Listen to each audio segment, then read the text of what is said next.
Hello guys, welcome back to the channel. In today's video, I'm going to show you how we can recover or restore deleted files on PC or laptop.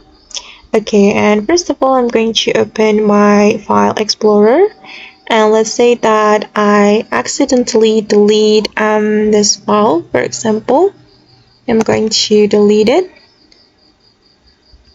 Okay, and now the file is deleted, and I'm going to restore the file, and we can go to the recycle bin application, tap on the recycle bin and select a file that you want to restore. And where is my file? Wait guys. Okay, and this is the file that I have just deleted, and I'm going to restore it. We can right click on the file and we can click on restore. Okay, and now the file has been restored and we can check it. I'm going to click on download folder where I locate the file. Okay, and this is the file that I have just restored from recycle bin. Alright guys, and that's how we can restore deleted files on PC or laptop for all Windows. I hope this tutorial will be useful for you. Thank you so much for watching and see you in the next video.